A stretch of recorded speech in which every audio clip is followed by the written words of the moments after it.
Business math honours first year এবং second year chapter number সিস্টেমের paid কোর্সের প্রথম লেকচার এটা। ধারাবাহিক যতগুলো লেকচার থাকবে, কোনো শিক্ষার্থী যদি 1 সেকেন্ডও না টেনে ধৈর্য ধরে প্রথম থেকে শেষ পর্যন্ত ক্লাসগুলো দেখে নিতে পারেন, তাহলে বুঝবেন না এরকম শিক্ষার্থী পাওয়া যাবে না ইনশাআল্লাহ। আমি মূল আলোচনায় যাচ্ছি। আর আমার সাথে যোগাযোগ করার মাধ্যম ভিডিও ডেসক্রিপশনে আমার হোয়াটসঅ্যাপ নাম্বার দেওয়া থাকবে। আমার ইউটিউব চ্যানেল, ফেসবুক পেজের হোম পেজের মধ্যে যে হোয়াটসঅ্যাপ নাম্বার দেওয়া থাকবে, ওই নাম্বারে যোগাযোগ করলে সাথে সাথে কথা বলতে পারবেন।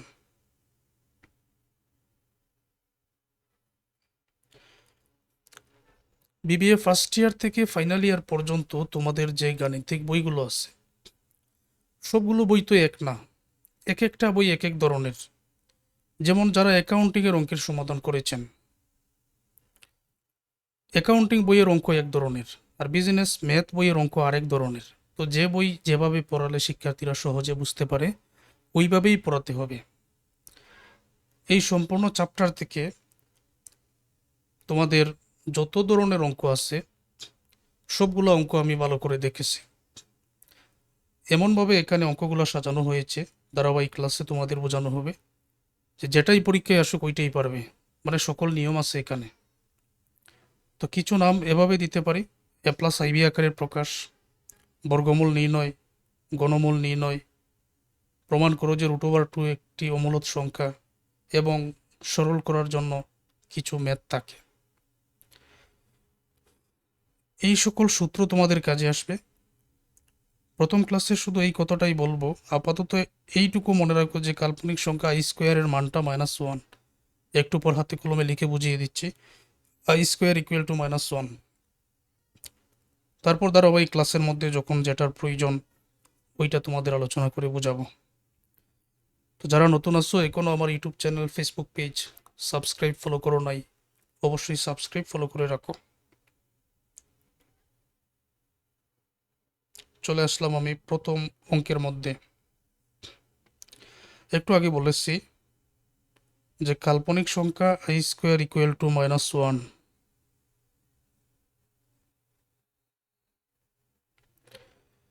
কাল্পনিক সংখ্যা i² = -1, এটা আমাদের কাজে আসবে। কি প্রশ্ন করা হয়েছে? প্রবলেম 1, যদি 3 + 2i ভাগ 2 + 3i = a + ib হয়, তাহলে প্রমাণ করো যে a² + b² = 1। আচ্ছা, এখন এই ফরম্যাটের যেই ম্যাথ পরীক্ষায় আসুক না কেন, তুমি কিন্তু একই নিয়মে সমাধান করবে। আর এটার সমাধান বোঝার কারণে পরবর্তী লেকচারে যে অঙ্কের সমাধান বোঝানো হবে, এগুলো আর একটু সহজ হয়ে যাবে। তো মনোযোগ দিয়ে বোঝার চেষ্টা করো। এখন যেটা দেওয়া আছে ওইটাই আমরা লিখব। এটা থেকেই প্রমাণ করতে হবে a² + b² = 1। এইটা দেখে তুমি একটু চিন্তা করো, যদি প্রমাণ করতে হয় a² + b² = 1, আমার কিন্তু এর মান এবং বির মানটা আগে প্রয়োজন। সম্পূর্ণ অঙ্ক জুড়ে আলাদা করে এ এবং বি এর মানটা আমি দেখতে পাচ্ছি না। তার মানে এই রাশিটা থেকে এ এবং বি এর মান আমাকে আগে বাহির করতে হবে। এখন বাহির করার নিয়মটা লক্ষ্য করো, যেটা দেওয়া আছে ওইটা আমি দেওয়া আছে বলে লিখলাম।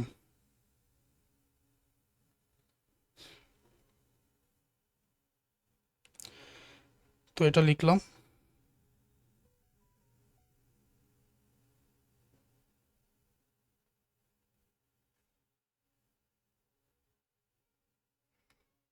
কি দেওয়া আছে? 3 + 2i,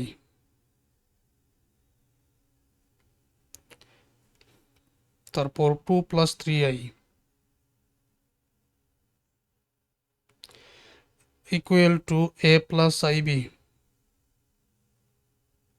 আলোচনাটা এখন একটু ধীরে ধীরে হবে যাতে বুঝতে পারো।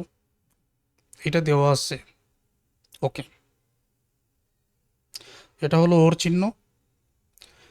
এইরকম যখন কোনো রাশি দেওয়া থাকবে পরবর্তী যে কোনো অঙ্কের মধ্যে, বর্তমান আলোচনাটা মনে রাখবে, এরকম যখন কোনো একটা রাশি দেওয়া থাকবে তখন তোমার কাজ কি? তোমার কাজ হলো দেখতে হবে নিচে কি আছে। নিচে আছে 2 + 3i, নিচে যদি 2+3i থাকে তাহলে যেমন ধরো নিচে আছে কি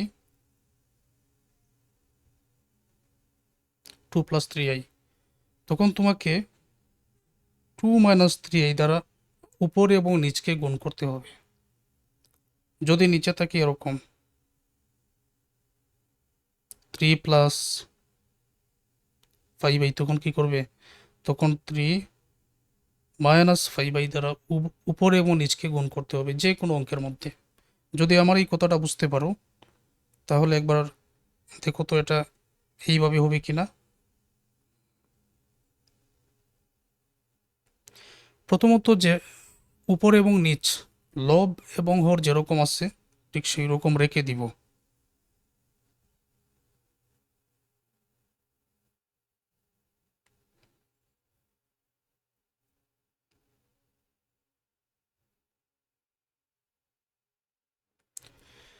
যেরকম আছে ঠিক সেই রকম আমি রেখে দিলাম।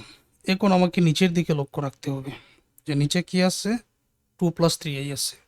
তো নিচে যেহেতু 2+3i আছে তাহলে 2 - 3i দ্বারা আমি উপরে এবং নিচকে গুণ করব, কারণ 2+3i থাকলে 2 মাইনাস মানে চিহ্নটা পরিবর্তন হয়ে যায়, প্লাস থাকলে মাইনাস হয়ে যাবে, এই যে প্লাস থাকলে মাইনাস হয়ে যাবে, আবার মাইনাস থাকলে প্লাস হয়ে যাবে, তাই তো চিহ্নটা পরিবর্তন হবে।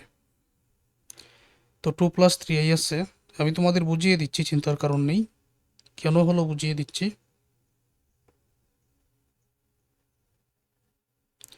2+3i আছে, 2 - 3i দ্বারা নিচকেও গুণ করলাম,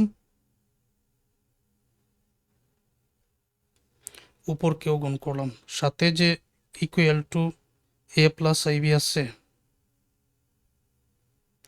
যেরকম আছে ঠিক সেই রকমই আমাদের রেখে দিতে হবে।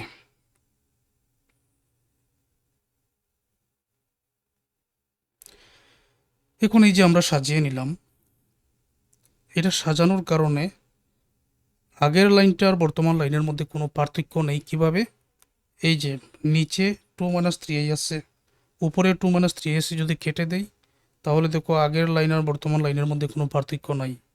এখন আমি উপরে এবং নিচকে চাইলে 100 দ্বারাও ভাগ করতে পারি, 100 দ্বারা গুণও করতে পারি, 500 দ্বারাও ভাগ করতে পারি, কারণ ভাগ করলে গুণ করলে কি হবে, সমানুপাতে যাবে, মানে সমানভাবে যাবে। এখন সমানভাবে যদি যায় তাহলে তো আর অসুবিধা নেই। যেমন এখানে 2 - 3i দ্বারা যদি আমি উপর নিচকে গুণ করি, কেটে দিলেই তো শেষ, মানগুলো এক হয়ে যায়, তার মানে মান এটা সমান থাকবে।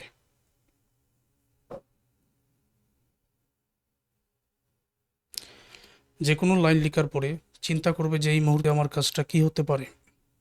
এখন এই উপরে 2টা ব্র্যাকেট, নিচে 2টা ব্র্যাকেট, এই 2টা ব্র্যাকেটের কাজ কীরকম হতে পারে এটা আমি তোমাদের এখানে আগে বুঝিয়ে দিই। সম্পূর্ণ চ্যাপ্টার জুড়ে এরকম ব্র্যাকেট থাকবে, এরকম রাশি দেওয়া থাকবে, তখন এইভাবেই তোমাকে কাজ করতে হবে। একটা বুঝতে পারলে 10টা বুঝতে পারা যায়। যেমন ধরো কোনো অঙ্কের মধ্যে আছে a+b, তারপর আবার a+b, এরকম 2টা গুণ হয়ে আছে। তাহলে আমার কাজ কি, আমার কাজ হলো প্রথম ব্র্যাকেটের প্রথমটা দ্বারা, প্রথম ব্র্যাকেটের প্রথমটা আছে, প্রথম ব্র্যাকেটের প্রথমটা দ্বারা পরবর্তী ব্র্যাকেটের উভয়টাকে গুণ করে নেওয়া। যেমন এ দ্বারা প্রথমে এ কে গুণ করলে কি হবে, a², তারপর এ দ্বারা বি কে গুণ করলে কি হবে, ab, এ এবং এ গুণ করে a², এটা প্লাসের, এ এবং বি গুণ করলে এটাও প্লাসের বিটাও প্লাসের, তো প্লাসে প্লাসে প্লাস থাকবে। এ দ্বারা কিন্তু আমি প্রথমে উভয়টাকে গুণ করেছি, শেষ এটা। এখন বি দ্বারা গুণ করো, বি দ্বারা একে গুণ করলে উভয়টা যেহেতু প্লাসের তাহলে প্লাসের এবি হবে, বি দ্বারা বিকে গুণ করলে প্লাসের b² হবে। তো ওই নিয়মে আমি এখানে উপরটা সাজিয়ে নেই।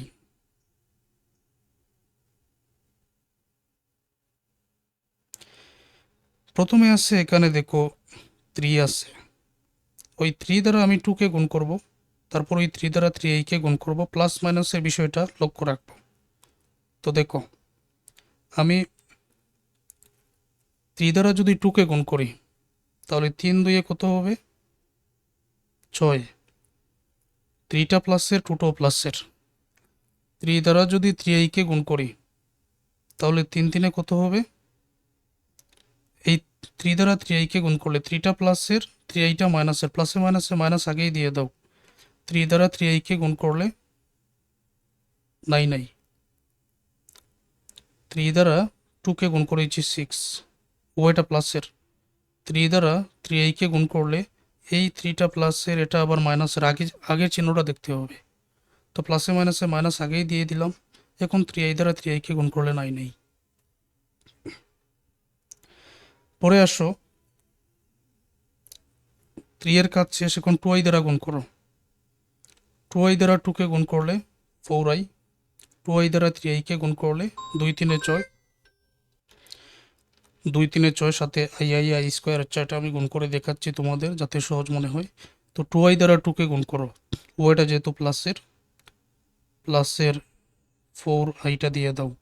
এখন টু আই দ্বারা থ্রি আইকে যদি গুণ করি, এই যে দেখো, টু আই গুণ থ্রি আই, দুইয়ে এবং তিনে গুণ করলে সিক্স, আইয়ে এবং আইয়ে গুণ করলে আই স্কোয়ার।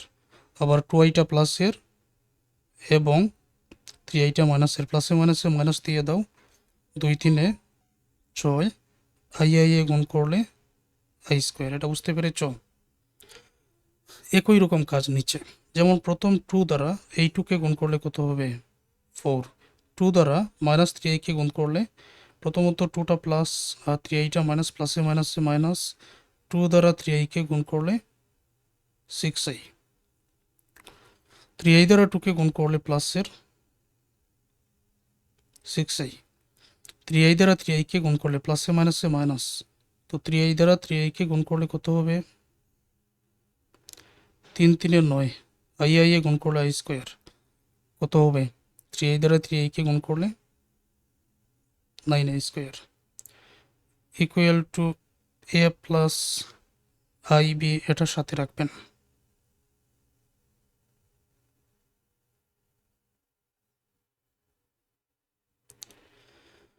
আচ্ছা,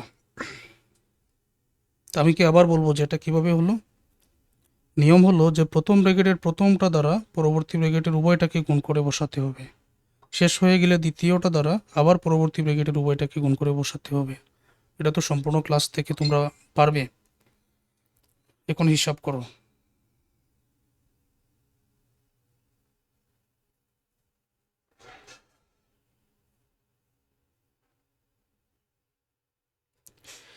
এখানে কি হবে দেখো, প্লাসের আসছে সিক্স, আর কোনো সংখ্যা এখানে নাই, আলাদাভাবে নাই।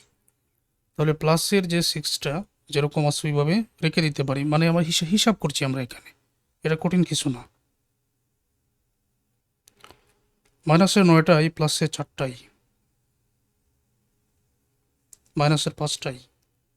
নয়টা আই থেকে যদি চারটা আই বাদ দিয়ে দিই তাহলে মাইনাসের অতিরিক্ত বেশি গুণ করার নিয়ম তো এটা।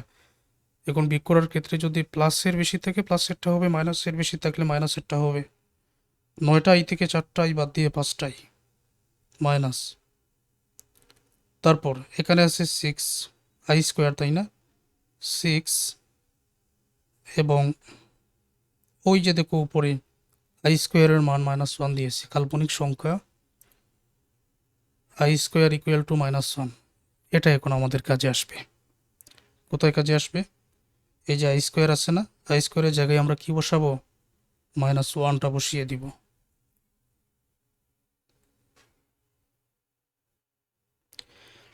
আই স্কোয়ারটা কিন্তু গুণ হয়ে আছে।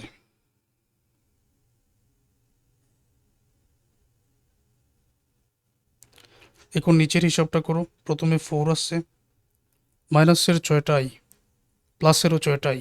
তো মাইনাসের ছয়টা থেকে প্লাসের ছয়টা যদি আমরা বিয়োগ করি শূন্য হয়ে যাবে, কোনো কিছু লেখার প্রয়োজন নাই। নাইন, তারপর আছে নাইন, পরে আই স্কোয়ার আছে না, আই স্কোয়ারের মান কি? Minus one equal to A plus I b. আশা করছি এতটুকু তোমরা বুঝতে পেরেছ। কোন লাইন পরে কি হতে পারে এক একটা লাইন থেকে বোঝা যায় যে এখন আমি সমাধান কিভাবে করতে পারি। আচ্ছা, এখন কি হতে পারে? এখন আমরা হিসাবটা করি। বর্তমানের হিসাবটা তোমরা নিজেরাই পারবে।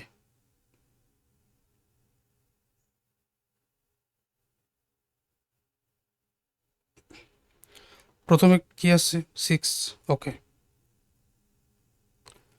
তারপর আছে মাইনাসের 5i,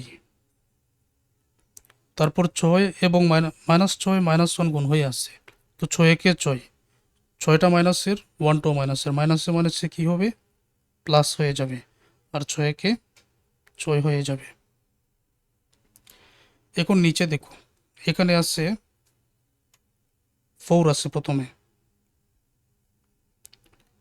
মাইনাসের 9 মাইনাসের 1, 9 কে 9, আবার 9টা মাইনাসের 1টো মাইনাসের, মাইনাসে মাইনাসে কী হবে, প্লাস হবে, আর 9 কে 9 হবে, equal to a plus IB.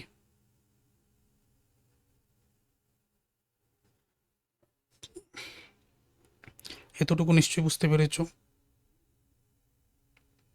আচ্ছা, তাহলে পরের লাইনে কি হতে পারে আমরা হিসাব করি।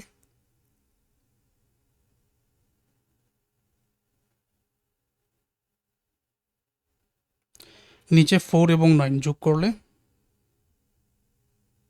13, উপরে প্লাসের 6 প্লাসের 6, তাহলে প্লাসের কি হবে, প্লাসের হয়ে যাবে 12, মাইনাসের আছে 5i equal to a plus i b. Okay, এখন কি হতে পারে, এখন এই যে 13টা কিন্তু শুধুমাত্র 12-এর নিচেও না, শুধুমাত্র 5i এর নিচেও না, 13টা কিন্তু উভয়টার নিচে। অঙ্কের প্রয়োজনে আমরা এটা আলাদা করে চাইলে সাজাতে পারি। কিভাবে সাজাতে পারি, এই যে দেখো, আমি একবার 12-এর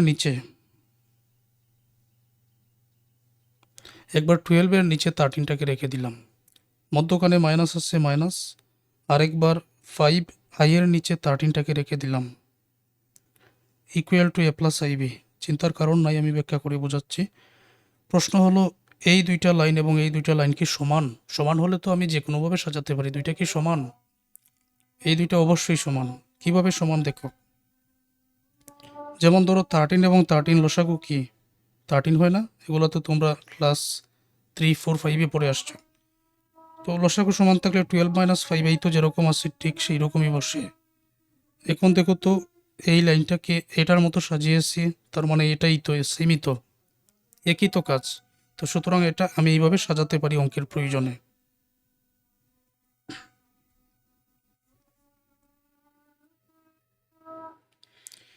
ওকে, তারপরে কি কাজ? এখন এতটুকু পর্যন্ত চলে এসে কেন এভাবে সাজালাম, আসলে কোনো অঙ্কের মধ্যে a প্লাস আইবি মানে আইটা যুক্ত থাকলে ওই রাশিটা থেকে বাস্তব আর অবাস্তব অংশটা আলাদা করতে হয় যে কোনো অঙ্কের মধ্যে, যার কারণে এইভাবে সাজিয়েছি। তো এটা তো তোমাদের জন্য নতুন অঙ্ক, যখন আরও কিছু ক্লাস দেখে নিবে তখন একেবারে সহজ হয়ে যাবে। তো আমি এখন লিখব যে বাস্তব এবং অবাস্তব অংশ আলাদা করে পাই।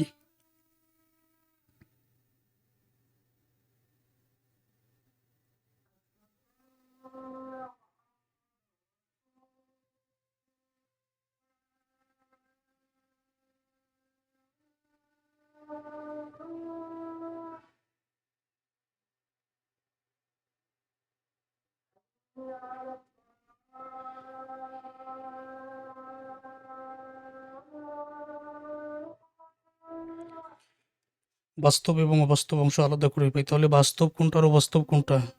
একেবারে সহজ, যেটার সাথে আই যুক্ত নয় এটা হলো বাস্তব। এই যে এটার সাথে আই যুক্ত নয়, এটার সাথে আই যুক্ত নয়, এটা হলো কি বাস্তব। এটার সাথে আই যুক্ত নয়, এই দুইটা আমরা এক করব, এই দুইটাকে আমরা এক করব, এটা হলো নিয়ম। আইবি এর সাথে আই যুক্ত আছে, 5i/13 এর সাথে আই যুক্ত আছে, এটা হলো অবাস্তব। যেমন বাস্তব কোনটা, এর সাথে আই যুক্ত নয়, 12/13 এর সাথে আই যুক্ত নয়। অতএব আমরা লিখতে পারি যে এ ইকুয়াল টু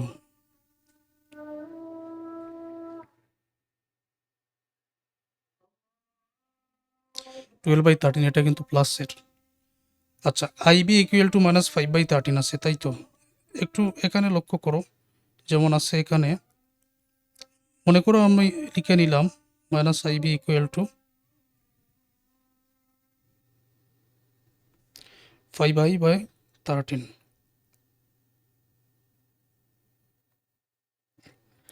এখন আইবি ইকুয়াল টু এই যে আইটা আছে এটা উপরে না নিচে? উপরে। এই আইটা উপরে না নিচে? এক সংখ্যা করে যদি কোনো কিছু থাকে আমরা ধরে নিব কি উপরে। তো আমি চাইলে এই আই এবং এই আইটা কেটে দিতে পারি, কারণ উপরে আছে। সরাসরি যদি এভাবে আমি এরকম কেটে দিই এই আইটা, এটা যদি কেটে দিই তাহলে বি ইকুয়াল টু কী থাকবে? এটা কিন্তু মাইনাসের, এটা কিন্তু মাইনাসের, মাইনাসের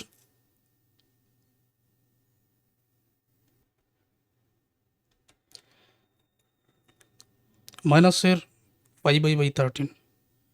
আইটা উপরে আমি কেটে দিচ্ছি, তাহলে বি ইকুয়াল টু মাইনাস কী হবে?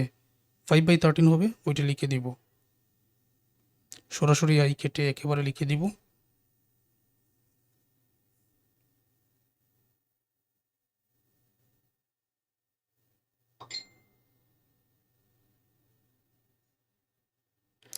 তো এটা কি বুঝতে পেরেছ? আবার বোঝাচ্ছি, বাস্তব অবাস্তব অংশ আলাদা করে পাই। বাস্তব কোনটা? যেটার সাথে আই যুক্ত নয়। এ এবং 12/13 সাথে আই যুক্ত নয়, এটা লিখে দিলাম বাস্তব। আইবি -5/13 সাথে আই যুক্ত আছে, এটা অবাস্তব। উভয় পক্ষ থেকে আইএ কেটে দিয়ে বি ইকুয়াল টু -5/13, মাইনাস থাকার কারণে মাইনাস এখানে আনতে হবে। ক্লাসের শুরুতে বলেছিলাম a square plus b square equal to 1 বলেছে, সুতরাং এ এবং বি এর মানটা আগে প্রয়োজন ছিল। এখন এ এবং বি এর মান পেয়ে গেছি, তাহলে এ স্কোয়ার প্লাস বি স্কোয়ারে যদি এ এবং বি এর মানটা বসিয়ে দেয় আর উত্তর যদি 1 পেয়ে যাই তাহলে তো সমাধান হয়ে গেল। এখন কি লিখব? এখন লিখব এ স্কোয়ার প্লাস বি স্কোয়ার, মানটা বসাবো, দেখব যে উত্তর 1 বের হয় কিনা। উত্তর যদি 1 বের হয় তাহলে আমাদের অঙ্ক সমাধান হয়ে গেছে।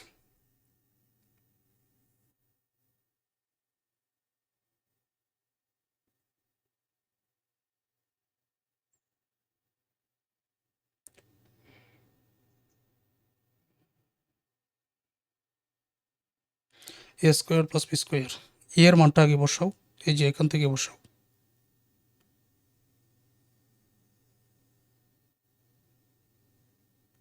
এর উপরে স্কোয়ার আছে প্লাস, এখন বি এর মানটা বসাও, -5/13 তার উপরে স্কোয়ার, 12/13 তার উপরে স্কোয়ার প্লাস বি এর মান -5/13 তার উপরে স্কোয়ার। আমরা তো মান বসিয়ে দিয়েছি, সমাধান করো। 12/13 উভয়টার উপরে কিন্তু স্কোয়ারটা আছে না, যে কোনো একটার উপরে আছে? উভয়টার উপরে আছে। তাহলে এটাকে আমরা এভাবে ভাঙতে পারি, 12-এর উপরে স্কোয়ার মানে 12কে স্কোয়ার করলে, 12কে 12 দ্বারা গুণ করলে, 12কে 12 দ্বারা গুণ করলে কত হবে? 144। আর 13কে 13 দ্বারা গুণ করলে 169।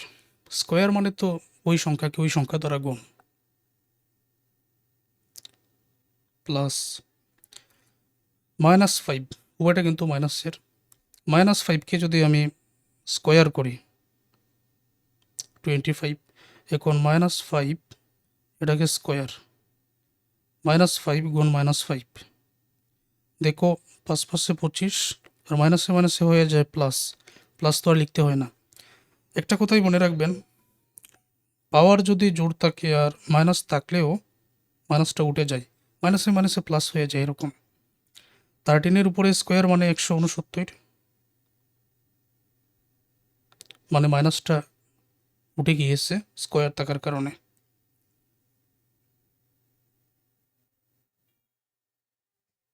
একশো উনসত্তরের লসাগু 169। লসাগু ঠিক থাকলে উপর যেরকম আছে ঠিক সেরকম যোগ হয়ে যায়। আর লসাগু ভগ্নাংশের নিয়ম এটা ক্লাস 4-5 পড়া। নিচে আছে 169, 144 আর 25 যোগ করলে কত হবে? 169। তুমি যদি 500কে 500 দ্বারা ভাগ করো কত হবে? 1 হবে। 169কে 169 দ্বারা ভাগ করলে কত হবে? 1 হবে। তো উত্তর তো আমরা পেয়ে গেছি।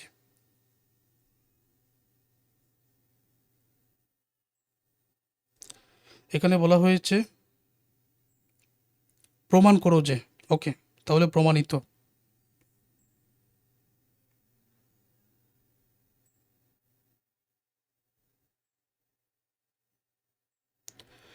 তো এটা প্রমাণিত। আশা করছি পুনরায় যদি ক্লাসটা দেখে নাও তাহলে বুঝতে পারবেন। তো এক একটা ক্লাসে একটা করে অঙ্কের সমাধান বোঝাইয়া তোমরা সাথে সাথে প্র্যাকটিস করো, তাহলে সময়টা কম লাগবে আর সহজে সব কিছু বুঝতে পারবেন। ক্লাসের পরে পিডিএফটা তোমাদের ড্রাইভে দিয়ে দেওয়া হবে যারা পেইড কোর্সে আসো। তো আজকের ক্লাসটা এই পর্যন্ত।